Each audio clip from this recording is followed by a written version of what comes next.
What's up? It's me, Don Tolliver. If I could describe the Bose Ultra Open earbuds, I think I would describe it as very seamless. It can definitely be something that you can style. It's like earring candy. Check out Bose.com for more. This holiday season, Lululemon makes it easy to give a gift that goes beyond the moment they open it. There's the sound of them unboxing super soft Lululemon loungewear. And then there's the sound of them slipping into deep recovery mode after every workout. With Lululemon, the real gift happens when they're living in it. Open the moment. Shop now at Lululemon.com.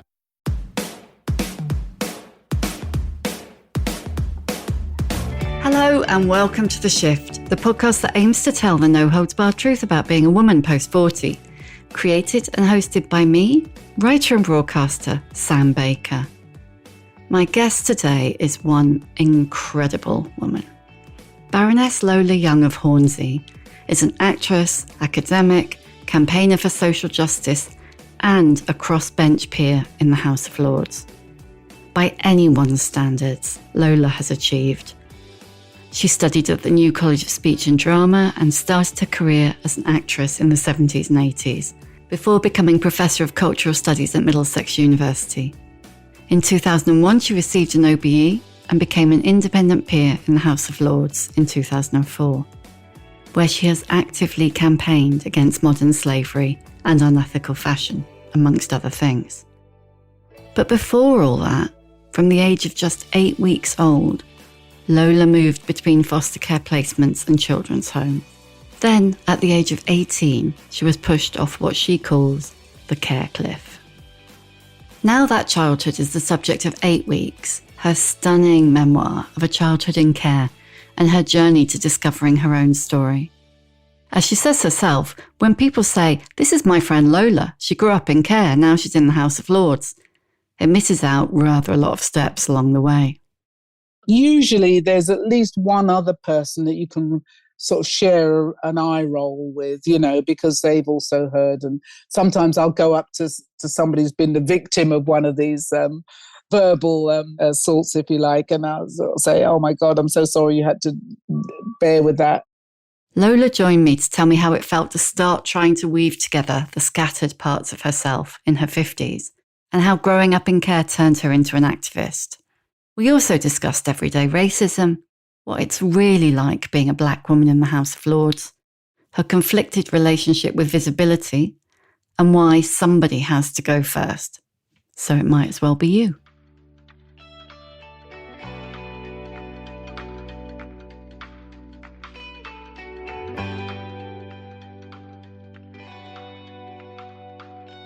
It was one of the things I was thinking when I was reading the book, is I was really interested in the fact that you started this process in your mid-50s.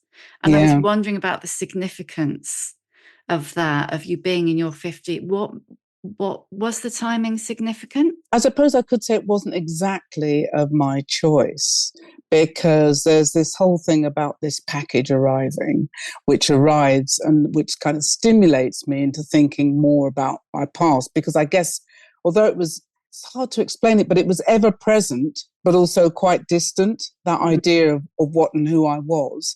And that sort of core group of friends that I refer to quite often, that I was at school with, Anne and Joe and Sally, we're still mates. So that past is ever present. Ola, with whom I grew up, and I changed her name in the book, we're still friends. And we see each other. So there is this sense of the common history is there for me, a bit like a surrogate family.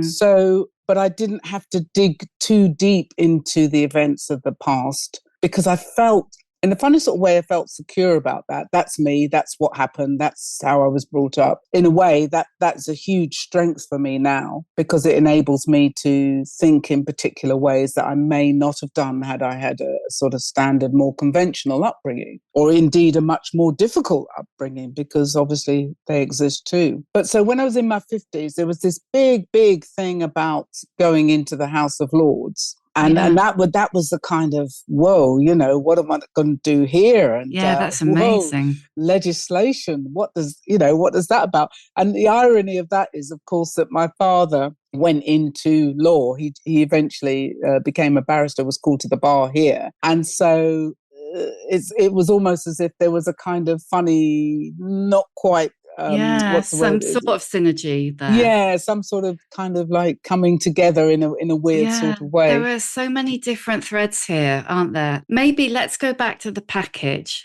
So if the package that arrived kicked off this process. So tell us about the package. What happened?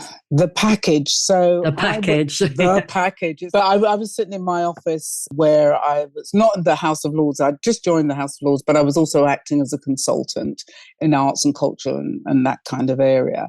And get into this little office I had in Wood Green at the time, and there's this sort of envelope on my desk, hand delivered. And I thought, what's this about? I don't know what this is.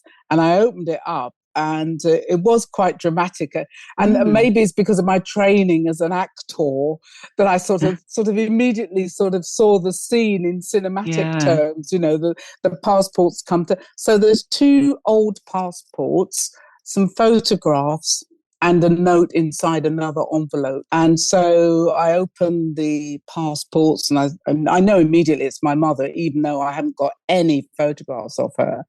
So I thought, okay. Met her a few times, hadn't you? But not many. Yeah, a few times. It was about once or twice. No, it's probably twice a year for about 6 or 7 years. And my father, similar regularity, but over a period of 10 to 12 years. But there was nothing about my father in this package, you know, because my mother had died. And there's this strange thing. She died about a year before. It was one of those moments where I thought, well, how am I supposed to feel about this? Because this person who's my mother is out.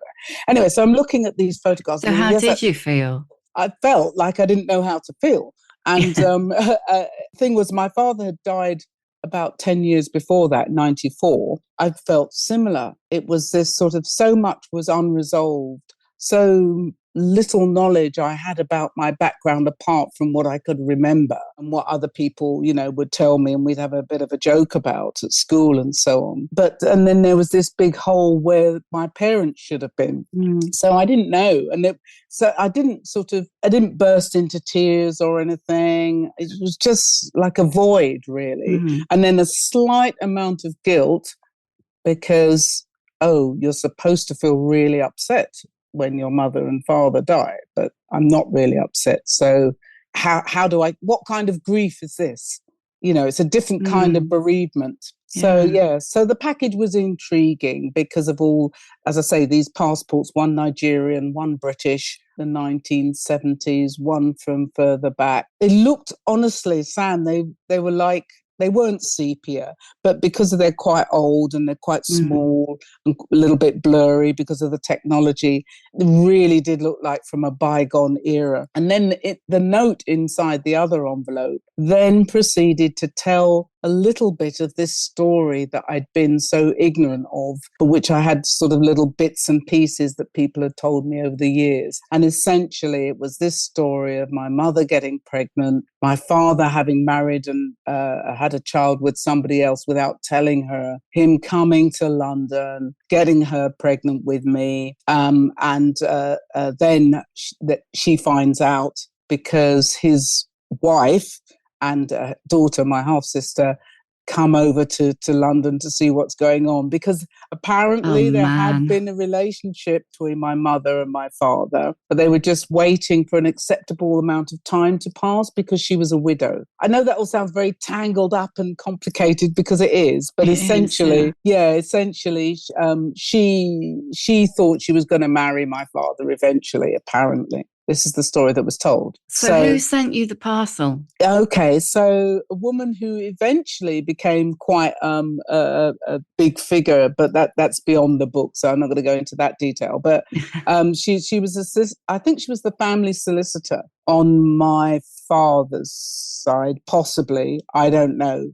again, there's still a lot that's shrouded in mystery for me. But and I don't know how she got hold of my address or anything, but I'm assuming that because I'd gone to the House of Lords, there was probably a little bit of flurry of activity. And with my mother dying and everything, it was thought appropriate that I should have these mementos. It's so interesting, isn't it? Because there you were, you're effectively starting this amazing new life, incredible new life.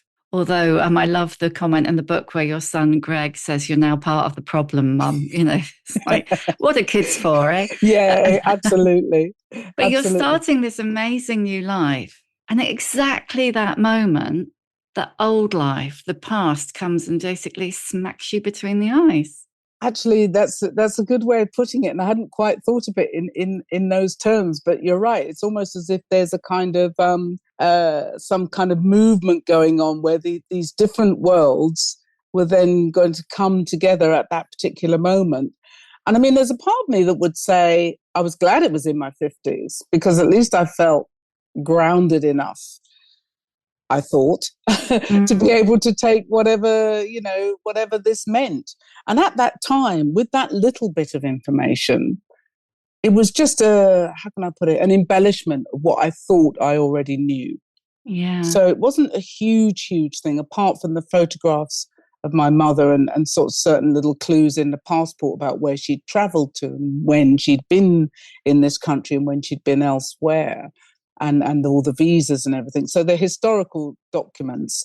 And then there was a photograph of her sitting around a table, again, in kind of sepia-ish tones. And they're drinking 7-Up and Coca-Cola and sort of in some kind of social setting in Lagos in Nigeria, which is where both she and my father lived, although, of course, separately. At that point, was it inevitable for you that you would go, okay, now I need to know more? Or was there a bit of you thinking, well, I'm just going to put this back in the envelope, shove it in my drawer and carry on with my life? Yeah, a bit of the try and put the genie back in the bottle. Yeah, and I think, it was way too late. Well, there was a part of me, because I always want to know things. This is like, I have to know everything. But then I wasn't sure that I did want to know. Then the next sort of big thing, although Sally kind of barely remembers it, when I'm telling her, this is one of my old school friends, I'm telling her, oh, I got this funny little package. And talking about, but she knew obviously I'd been in care and all the rest of it. And she said, well, you should, get your care notes from Islington. I said, what? What are you talking about? I didn't know. What do you mean? And she said, because she'd been a probation officer. And she said, yeah, she'd worked with Islington on the probation team. So, well, care records, they have to give you your care records. Now, that piece of legislation that made that happen didn't happen until 1989, I think it was.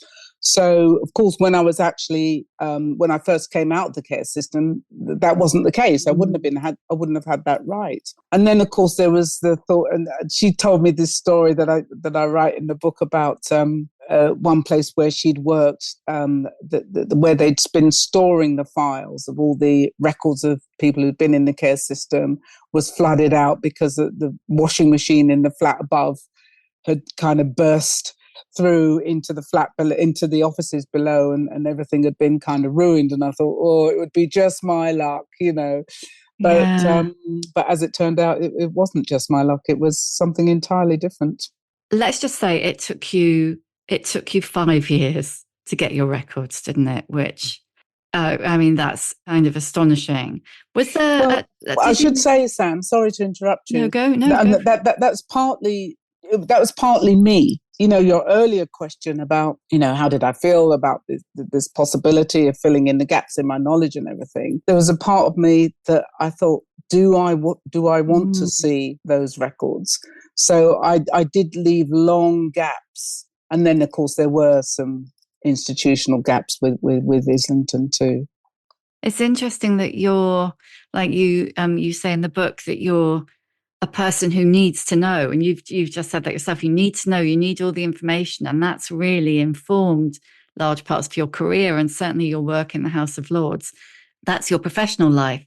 And then your personal life, you're like, maybe not. Yeah, maybe, yeah, exactly. And I guess as you get older, we all know what that's about, because we sort of think, oh my gosh, is there going to be something in there that I'm going to be really embarrassed about? Is there something in there that, that will, have I totally misremembered what happened? So if my life is built on this, of having been in this system with these people at these times, I go to read the records and it all says something entirely different, then I'm not that person anymore. So how do I readjust to be, so that all those kinds of fears and anxieties. I mean, I feel like I'm asking you such enormous questions that it must feel like, for God's sake, how can I answer that in a soundbite? But, how can you, I mean, I feel so stupid asking you this. Can you talk a little bit about your childhood in care? So I grew up in a North London, in foster care with a foster mother who was already into her late 60s when I was 8 weeks old. Title of the book. When I was handed over to her, so she was quite elderly already. So I stayed with her until I was 14, and 50s Britain. And 60s Britain isn't quite what a lot of people might think it was if they've only heard about it, sort of through reading or seeing movies or whatever. And it was quite a hostile environment, to use that particularly for Black people. I think I was the second Black child in my primary school. And even in my secondary school, there weren't very many of us at all, a handful. I knew that my foster mother wasn't my mother because she was an old white lady. But I was always quite into schoolwork, and I read voraciously. I could not stop reading, and I can't remember not being able to read. And I would read anything and everything. And that included books that were way above my head. And I didn't really know what they were about, but I was glad to have encountered them, and I was never sort of put off by them. It was a strange little life that was both enclosed and like a bit of a bubble, living with this foster mother, who, by the way, had other children that she was looking after, as well as her biological daughter. We all lived in the same house. It was quite an interesting setup. Again, I could visually, it's very strong, because we lived in the basement, and then there was a spinster couple who lived on the first floor, and then there was Daisy, my foster mother, her daughter, then her granddaughter and her great-grandchildren. And of course, the racial difference was something that was brought home to me time and time again, from being spat at in the street, to seeing racist slogans written on the walls, to boys chanting at me as I walked past the school, and all of that.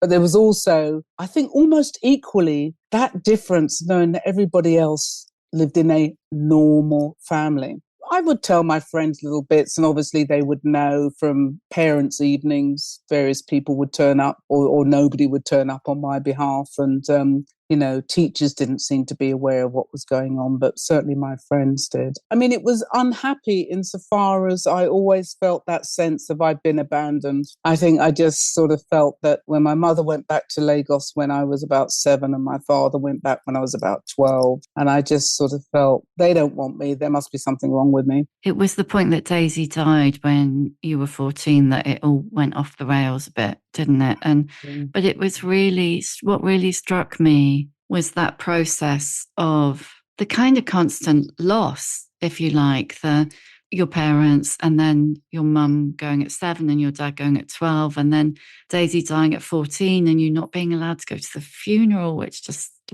broke my stony heart. It was difficult. And I think, again, looking through the lens of today, which is all we can do, even the idea that a child would experience grief and bereavement just wasn't really on the cards. And when I look at my counsel, the social worker's notes, one of them, the one that I liked the most, she said she wrote a note saying, people don't seem to recognize that Lola is grieving. And at the same time as being 14 years old and all of that business with hormones and, everything going on in her life and getting ready for GCSEs and everything like that. You know, all of that's going on. Plus, she's kind of lost the sole kind of fixed point in her life. So move out of the house. But also moving out, because you had to move out to a home in Hertfordshire, didn't you? And moving from a more mixed area to a really white area. Well, actually, you say more mixed, and I guess, yes, it was in North London, but it's not like Not really. today. No, not in comparison to today. So, as I said, you know, in my primary school, I think I was the second or third black child in that school. In the secondary school, there were a few more. And also, the mix was different demographically, because if you think about it, I was born 3 years after Windrush landed. So most of the Black people who came here were from the Caribbean. They came to work and they were adults. So there weren't, you know, in terms of children and young people of my age who were Black, there were very, very, very few and far between. But you're right, when I went out to this village in Hertfordshire, it was, yes, it was the people and that kind of standing out like a sore thumb. But it was also, you know, I was a city girl. I was, you know, I could travel on the London Underground when I was about 12. You know, I knew my way around, and I would walk everywhere, and so I knew the streets really well, and I knew the areas were a little bit rough to avoid, and all the rest of it. One of the things that people don't think about, if they think about it at all, is that kind of the 18-year-old cutoff. Is that what you mean when you talk about the care cliff? Yes, absolutely. Yeah, so you have to leave care when you're 18 years old. And in those days, and you know, in those days, it really did feel quite brutal. I used to sort of half jokingly say to my friends, "Oh well, when the clock struck midnight on the day I was 18 out, I was pushed."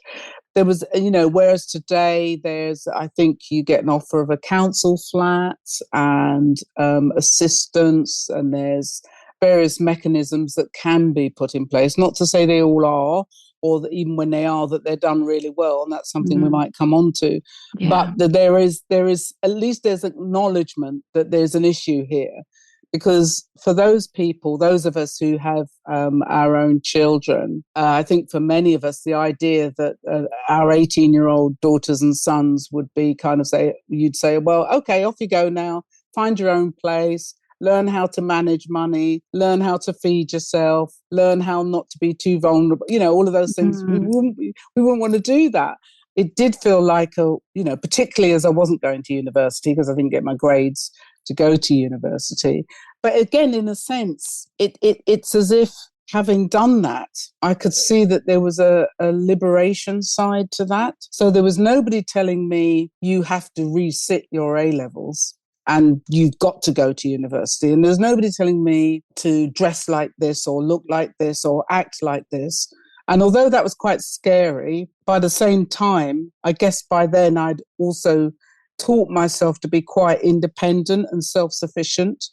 I didn't go wild or anything, actually, surprisingly.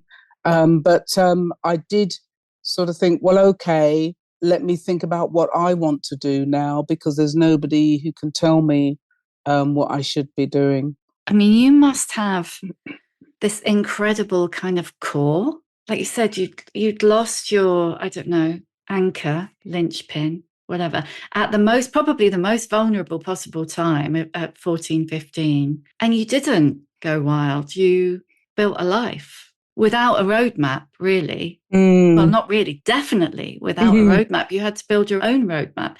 And with you can't be what you can't see is really overused, but there was no representation, was there? Yeah, and it's interesting you brought that phrase up, because it is something that I try to push back on. Not to say that I don't understand it and in many ways support it, but somebody has to be the first or among the first. So what does that mean? Maybe we should be saying that if you can, you should be that person. Not everybody's going to be that person, but you can maybe think about being the person that does become visible in order that other people see you and understand that they have a place in the world as well, rather than sort of so we've got to wait and see who's going to take up that mantle. But it's a difficult one. Again, it was almost liberating because I do have quite a good memory, which has been borne out. Yeah, and as well. Yeah, I remember watching a television series that some people might remember called Ben Casey.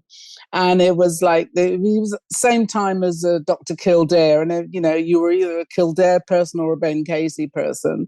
And I was Ben Casey, partly because he was swarthy and dark. But I didn't think, I can't be a doctor because he's, all the doctors in there are white. My thought was, I wish I could be like him because he's a doctor and everybody loves him because he makes people better.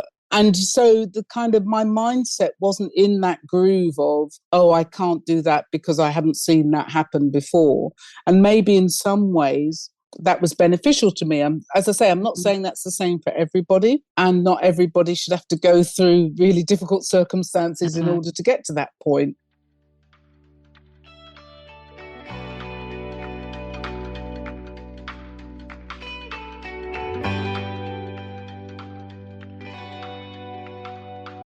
This episode is brought to you by Shopify.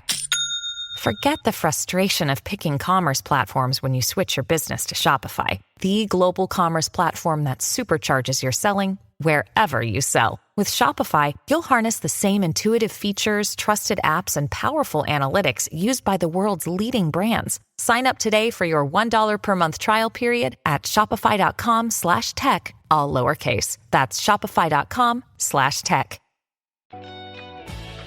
Can you remember if there was a point that you realized that you weren't alone, that it wasn't just you? I'm sort of thinking intellectually, I knew that I wasn't the only one, but emotionally, I felt that this is happening to me and me alone. Does that make sense? Yeah.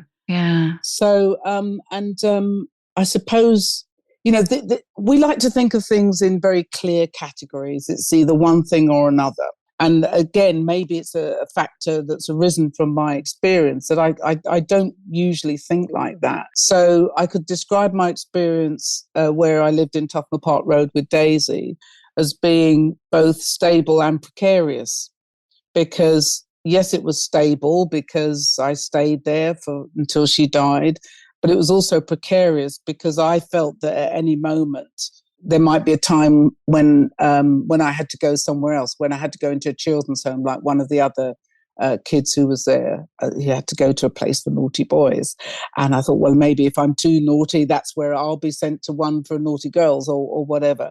So there was this sense of precariousness, but there was also, this was my home and this is my home isn't with my mother and it isn't with my father, so this is it. So yeah, these kinds of boundaries and borders that we erect to say it's either one thing or the other, and it's not. It's much more sort of brought together, and the borders are kind of porous things, sort of bleeding to each other, as it were, if that makes sense. Yeah, totally. And I was thinking about that, say, take Evelyn, Daisy's daughter, who you say didn't really like you and didn't like colours. Gross. But by the same token, always really spoilt you at Christmas and made sure you had a fabulous Christmas and bought you the same presents as all the other children. Yeah. So those two things are completely inconsistent, really. Yeah, absolutely. I mean, totally. So the bit about colour I didn't know until I got the care records, because she was quite open. No. Yeah, but in a way, it was okay, because again I was in my 50s, and I thought, well, okay, there's the historical context of that. Just after the Second World War, empire was gradually beginning to drain away. And people were still feeling the impact of the Blitz and all of that kind of stuff. The thing about race and colour on her part, as you say, it was tempered. I always knew that there was something, right? I knew that there was something because of these rows she would have with Daisy. They would have these shouting matches that were really quite disturbing, and then they wouldn't talk to each other for days. And what I subsequently, and I always sort of thought, oh, it must be about me, because I was internalizing every problem in the house, and of course that fed into, oh, was your fault. Yeah. Exactly, it was all my fault. I'd be sent away and blah blah blah blah.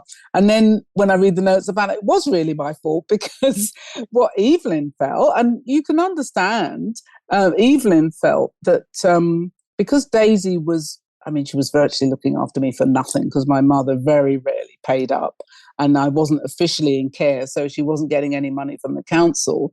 So she just had her widow's pension, and that was what kind of lived on. And as far as Evelyn was concerned, you know, why wasn't Daisy looking after her own?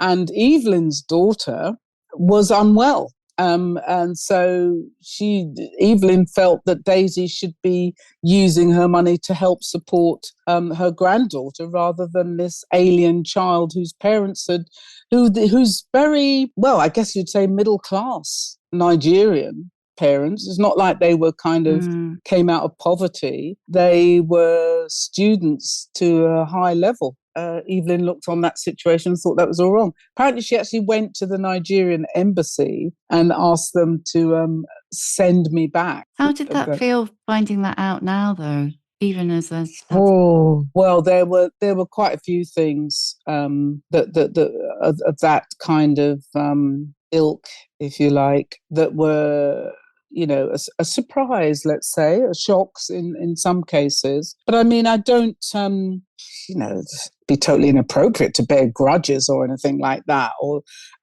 I suppose for me, it's trying to understand how people come to those kinds of positions, and what and why Evelyn felt the way she did. But as you rightly pointed out, it wasn't just one thing or the other, because then there's this generosity. Right. So you basically grew up in like 50s, 60s, London. You know, Windrush had just happened. It was kind of the era of Alf Garnett, wasn't it? So, a little bit later, yeah. What was he, 70s? Yeah, that was the early 70s. That was, oh, well, no, it must have been before that, because I think he must have started in the 60s, it did start in the 60s, because I remember one of our teachers referring to it, saying that every time an episode went out the following day, there were girls using racist language in school, and she clocked that. What made you decide that you wanted to be an actress in that climate where there were hardly any black actors, certainly in the UK, and the parts must have been able to count the parts for black female actresses on one hand, if that one finger. A friend of mine, he says, you know, that was the moment. He said, when Lola Young, when you decided to go to drama school, that was your moment, when you kind of shook off the shackles, as it were. And he's right in a way. And I guess now, if I sort of look back, I can sort of analyze that and say, yes, well, taking on other characters was a way of deflecting from my own sense of inadequacy and all the rest, you know, all of that kind of stuff, which I'm no doubt was true. But also it's that thing about being visible, from having been or felt invisible. I mean, again, you know, trying to give a little bit of context without giving a sort of history lesson. But, you know, we are talking about a situation in which there were, 2 or 3 channels, television? You know, it was like BBC One, can't remember when BBC Two started, and ITV. That was your lot. There were no other outlets on television. And then there was theatre. But the repertory theatre was really, really strong. And, you know, the idea was, if you did really, really well in repertory theatre, maybe you'd get onto television, which would be more lucrative, more visible, et cetera, et cetera. And I was fortunate to get some really interesting work in repertory theatre around Coventry and Liverpool and Nottingham. And also children's theatre in education. And so, yes, I had periods of being out of work or resting, as some actors still like to say that.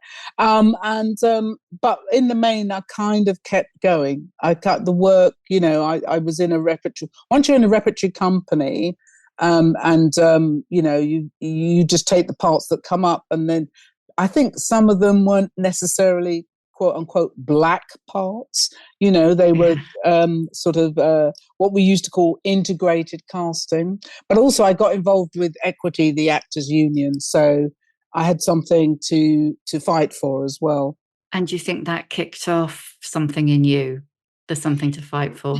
You know, I always like to say when I've done schools work, a lot of children sort of say to me, "Oh, when did you first get interested in politics?" And I say, well, when I was about 6 or 7, because I was watching television and seeing civil rights, both in South Africa, civil rights struggles and against apartheid, and in the United States, quite apart from what was going on in the UK. So I understood that there was a world out there in which there was a lot of hostility towards black people. So that's when my sort of I like to think that is my sort of political moment. But Equity was the moment where, if you like, it became a bit more organised in myself. Obviously, Equities are well organised, and become a bit more sort of about trying to look at how institutions work, but also working with other black people who were in a similar position to me, because that hadn't happened before.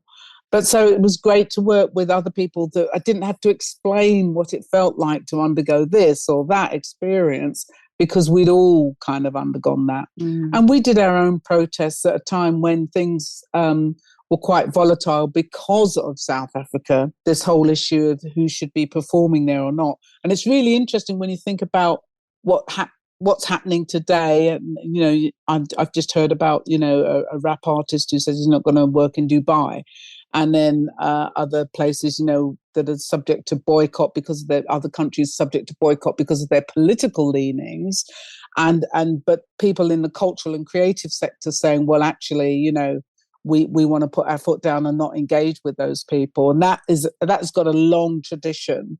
Certainly around the apartheid South Africa, that was a huge thing for us in those days. I want to talk to you a bit more about politics in the House of Lords. But before I do, I just want to pick up on something you said just now. You said about having been invisible and becoming visible. And that's something that you say in the book about the contrast between invisibility and visibility, which I think is really fascinating. And what I wanted to know is how you think how has that changed for you as you've got older? Yeah, so I think what you're referring to is, you know, again, about the thing of being, yes, invisible in one respect, but also highly visible because of your skin colour in those days. Whereas today, obviously, that's not such an issue, particularly in urban areas. Although I still get a little bit of a frisson in some more rural areas where they're not used to seeing black and brown folk. I can't pretend not to be visible. I can't pretend not to be visible. And it's like every now and then I say, am I famous? I mean, how do you qualify? What's the qualification for being famous? And it was really funny because somebody I think it was yesterday or the day before, said, I know, oh, it's Saturday. That's right. I said, I've seen you on the telly, haven't I? And I'm sort of thinking, racking my brains because I don't do a lot of television. And then it was the University Challenge. So, yes, I remembered that. So, yes, I am visible, you know, in that very kind of obvious sense. And I don't think that it would be right for me to claim on an individual level that I feel invisible, because I don't. But the one of the things for me about being in the House of Lords, and I'm going to be very careful and try to be careful about how I phrase this, because to me, it's like a platform that I can then say, here are some of the voices and some of the people that are being made invisible or not being heard. They are going to say it for themselves. Now, and that isn't always possible, because there are certain groups of people where literally, because it's life-threatening, they can't come out and say in an open way who they are and what they've been through. But I can at least say, well, I've met so-and-so, and this is her experience. And so, therefore, if you're thinking about legislation, what you need to do is to factor in those people and their experience, and to just to kind of think what that means to the human. Because I think sometimes when we're making laws, it's like, okay, it's almost like theoretical or an academic process, and it doesn't then acknowledge what happens to people as individuals and collectively as groups. So yeah, it's that the whole visibility thing again is very complicated. I was looking at the things you were doing in the House of Lords at the time you were going through this process in your childhood, and I wondered how much really having to revisit your time in care, like right up front in your face, no getting away from it. How did that influence your approach to the issues and campaigning and activism? Very much, I think. In fact, you might argue that had I not been through those experiences, I might not have been so drawn in the same way. The work with the overrepresentation of young Black and or Muslim men in the criminal justice system. Well, I know that same group is overrepresented in the care system.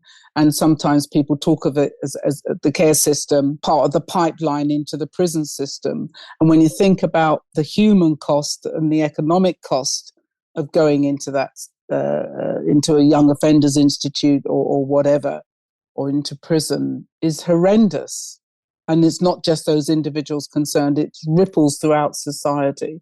So to me, that sort of starting point, if you like, or, this thing about having been in the care system, what that can lead to, doesn't lead to it in every single case, but it's more likely to happen. That's the point at which things need to be addressed.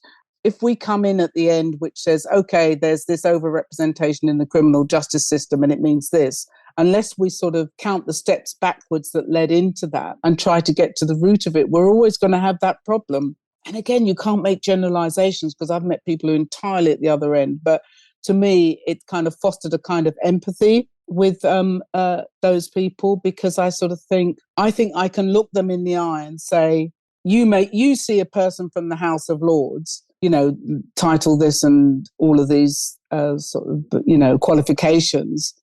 But I've still got within me that child who felt so precarious in that foster care situation, felt so alienated, felt so vulnerable, throughout her childhood. So I get what you're saying, even though we haven't had exactly the same experience. And so to me, that background is really important and certainly has informed a lot of the choices I've made about the areas that I've gone into and how I've approached them. What made you want to go into the House of Lords in the first place? Well, again, it's one of those, it is, God, you ask such searching questions. I think it's one of those situations, again, that is slightly contradictory, because on the one hand, at that stage, 20 years ago, which I can hardly believe. So it started before that, when Tony Blair's government said they were going to introduce these people's peers. And I thought, well, that sounds like a really interesting thing, because all those privileged, snobby, hereditary peers in the House of Lords, I'm not like them. I don't, and maybe they need a sort of injection of somebody, people that are a bit different, who haven't come through giving money to the political parties and all the rest of it. So I thought, oh yeah, this is a good idea. And then I floated that with friends, and they all said, yeah, you should go for it. Because by that time I had been very active in what I like to think of as a broad public service, mainly concentrated in arts and culture and creativity, but broadly speaking, that sort of thinking about areas of social justice and equity and so on and so forth. So I was one of those people, some might say a little bit sad, but it's very good on committees, and understanding. And my reading ability, although it's a different type of reading, but it stands you in good stead, because you need to be confident about how you read and what you read. And legislation is something else, and, white papers and committee papers and all the rest of it. But I'd had a little bit of relevant practice. So friends said, do it. You're just the kind of person that's been envisaged for this type of role. And so I went for it. And first time I didn't get in the first cohort. They said, oh, we'll keep your name on file. And I thought, ha, ha, ha, yeah, that's what they all say. Yeah. So I got on with my life. And then one day I got this call. I can see myself now stepping out of my car and taking this call on the mobile phone, and then running up to tell my son Greg. And it was at that moment, as he hugged me and said, well done, he made this famous comment, which I've told so many people, just remember, Mum, you are now part of the problem. And it is a way of sort of saying, you don't think you've made it and can leave everything behind. Not that I would, but it's just very good to be reminded of that. And also, for me, that was also an indication of, further indication of the kind of person he was. And so, yeah, it was a great moment. And I like to remind him about it even now.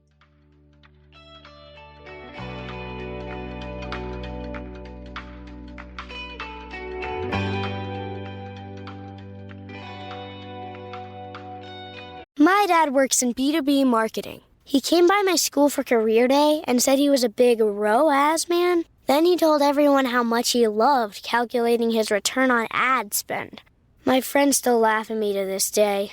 Not everyone gets B2B, but with LinkedIn, you'll be able to reach people who do. Get a $100 credit on your next ad campaign. Go to linkedin.com/campaign to claim your credit. That's linkedin.com/campaign. Terms and conditions apply. LinkedIn, the place to be. You say that you gave your first speech sitting across the House of Lords from Norman Tebbit, who, yeah. So how does it feel to be a colleague with those people who have been so racist? Yes. In fact, yes, he was in conversation with Margaret Thatcher, and and so immediately in my head, there's Tebbit saying about the cricket test to test whether you're really British, which cricket team do you support? And Margaret Thatcher saying we'd be swamped by alien cultures. So, but there are others who kind of more or less subtle about their ideas on immigration and so on and so forth. But you know what? I mean, in a way, it was no different from elsewhere. I've sat across tables or next to people who said some pretty outrageous things, not even thinking that they're outrageous and insulting and offensive. And I was quite used to being, again, the only black woman in a village, not the only one, but one of a very, very few. Certainly in the academic world, once I started going to committee meetings and council meetings at that level, and having been in that position in my childhood. So in a way, shocking but not surprising, I would say was my response. I mean, I suppose it depends because you've set up committees and you've run committees. Do you get treated properly, I suppose, by those people is what I'm asking? That's an interesting question. Sometimes, yes, but I think, look, I'm not saying that I'm really glad I had quite a difficult childhood because but obviously it has made me the person that I am. And I think I'm quite good at reading people. And so I often, there's little tells that people have, the way they look at you or don't look at you. So I was with a white male colleague, and there's this weird thing that sometimes happens where a third person asks a question, I answer, but they look at the other person, the white person. And so that happens, and women in general experience that thing of you say something at a meeting and it's ignored, and then some guy pops up with something similar and it's like, oh my God, absolutely genius thing to say. Yeah. And it's, and actually I had said, well, actually I said that first. And then then you become the angry black woman. So, it's like you can't win on that level. But I mean, I sort of feel, it's not to say that I accept it in the sense of it's all okay and you can say whatever you like, but I kind of accept going to encounter those kinds of people. And indeed, I did start to make a list in my iPad, which was a new thing then, 20 odd years ago, of all the little slights and comments, the number of times I was mistaken for one of the other black women in the Lords, the number of times I was ignored as I'm walking through a door, all of those things happen. Having said that, I don't want to sort of make out that like it's a continual battle, no more so probably than anywhere else, but there's this added element of class. And, I wouldn't want to forget that. Well, it's interesting, isn't it? So if you're brought up in the care system, to what class do you belong? So I've always thought of myself as having had a working class / lower middle class background and upbringing. But it's hard to place somebody who's been in the care system all their life. So it's an interesting one. But the number of issues around class that I hear, and I sort of think, am I the only person who sometimes travels by bus or doesn't take for granted an office in central London? There's all of these things. There are amongst some people there a really strong sense of entitlement, and that because it's concentrated into this world, this bubble, if you like, it becomes more obvious. So yeah, some things happen and some people say some things, but usually there's at least one other person that you can sort of share an eye roll with, because they've also heard. And sometimes I'll go up to somebody who's been the victim of one of these verbal things, assaults, if you like, and I'll sort of say, oh my God, I'm so sorry you had to bear with that, and they say, oh, don't worry, I'm used to it now, and and I always try to talk to colleagues who aren't members to try and gauge, because their experience of that world is entirely different, as you might imagine. And again, my need to know, I want to know what that is. And I find some fascinating people amongst the colleagues, but they're all kind of hidden because of the very rigid hierarchy. I want to ask you just one more question before I ask you the questions that I always ask at the end. And I just want to ask you a little bit about aging. And are you early 70s now? Yeah, 73. And I've been looking at you even with the funny light, and you look about 30. I don't have wrinkles really, but it's, again, because of the way I think, it's quite hard when people say things like, you're so, you look so young, or you don't have any wrinkles, because then it's like, I'm not saying this about you, but it is like it's an achievement somehow, but it isn't. Yeah, do you know what I mean? Yeah. And it's like, our attitudes to aging, particularly, but not exclusively to women, are really skewed, I think. So when you were saying earlier, you said something about, 20s and 30s and then into your 40s and 50s. I think there was a moment for me when I thought, oh, bloody Nora, I'm going to be 70. And so it was in the lockdown year 21. And I'm thinking, oh, I'm going to be dead soon. And it's like, I couldn't get this thing out of my head. I'm going to be dead soon. I'm 70. People around me are dying in their 70s. And it took me a little while to get over that. And I thought, well, what the heck? That means you've got to sort of fast forward and accelerate all the things you want to do. And actually now it's like, whatever, I'll live as long as I live. I always say to people, I listen to a lot of audiobooks. And it's like, I was listening to one the other day, and one of the characters in the book, she was a 60-year-old woman. So the person reading that age, oh, come in, dear. And I'm thinking, hold on.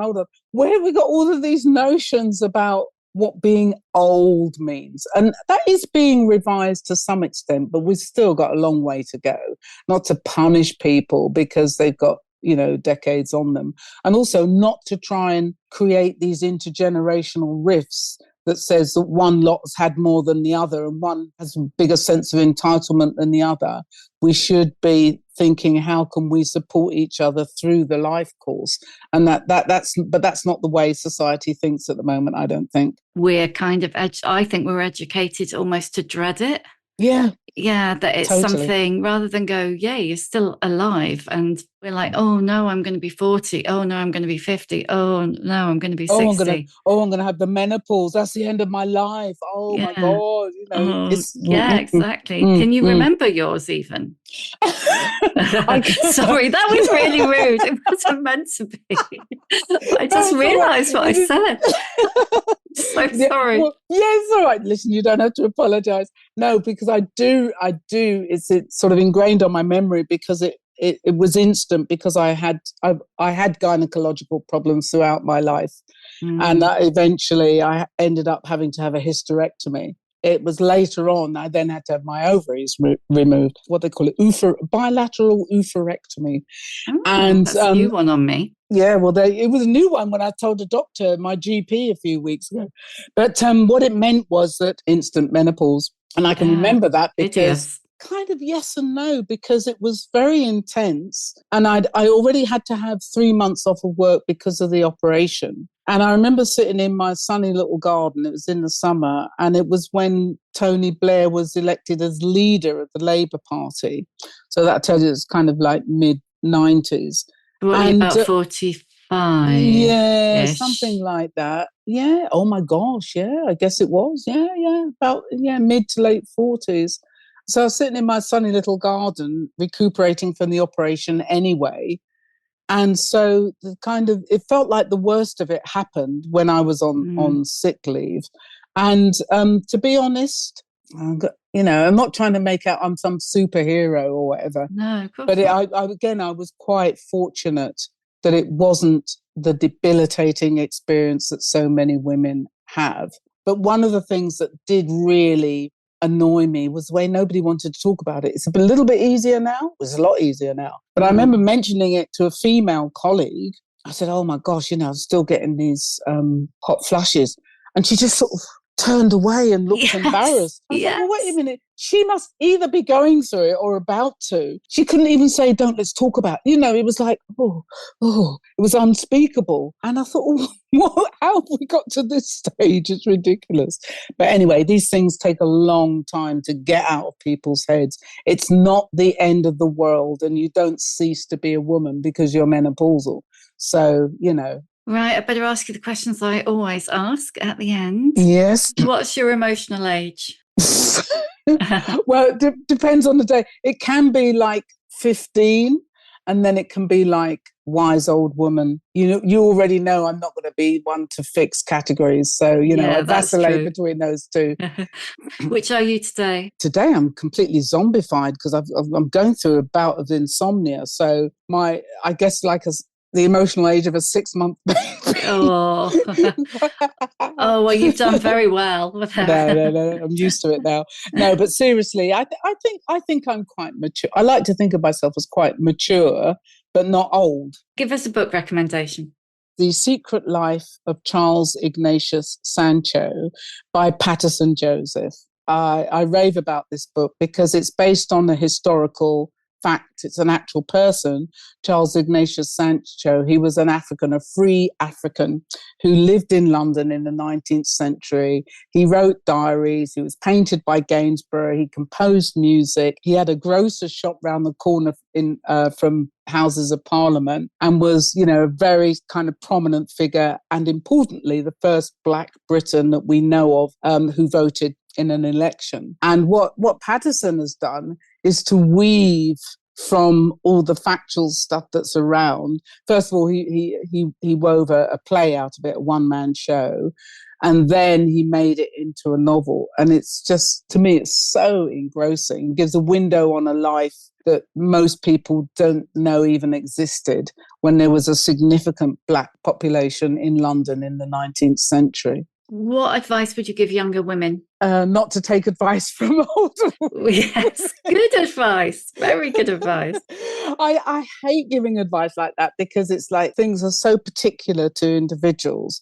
But I do think, if I'm pushed, if you're pushing me, it's about being open to new ideas, ways of thinking and doing things. And being open to, when you think about what your goals and aims are, think about the different ways in which you could achieve them, because that might not be a linear approach that is most effective. Who's your old bird role model? Again, I'm often asked this, and I always want to say all those nameless women who've come before and trodden these paths and made them visible for us because we wouldn't be here, even in this situation, able to discuss this without those women from wherever in the world that have forged those paths and connections for people. So, because I sort of, I'm not, on the whole, I'm not sort of into the cult of the individual bright shining star. It's always about the collective effort for me. Perfect. What's your superpower? I think I've got lots of superpowers, actually. I would say curiosity, because without curiosity, you never go beyond what's been set for you. And I think I'm quite dogged. So that if there's something that I want to pursue, particularly politically, then I will just keep going with that, even if circumstances change and I have to kind of find a different path into doing that. And I have a very rich imagination. And that's just the first 5. Sorry, I cheated, didn't I? Cheated. Every question good. You've asked, I've kind of manipulated it. How many fucks do you give? Well, my smart ass answer to this was going to be, how many have I got? Or how many are you giving? And then I sort of thought, and then my analytical side then goes, well, what's the top rating? Is she thinking of 10 fucks or 5 fucks or whatever? Again, it sounds so sort of, I want to be smart, but it's not that. It's just the way I think. I sort of think it depends on the context. And that's my answer. Thank you for listening. If you enjoy The Shift and would like to show your appreciation, why not buy me a coffee? Go to www.buymeacoffee.com/The Shift with Sam Baker. You can hear a new episode of The Shift every Tuesday, wherever you get your podcasts. And if you like what you hear, please do rate, review, follow, tell your friends, because it really does help other people find us. And if you'd like to know more about my own experience of shifting, my book, The Shift, How I Lost and Found Myself After 40, and you can too, is out now in paperback.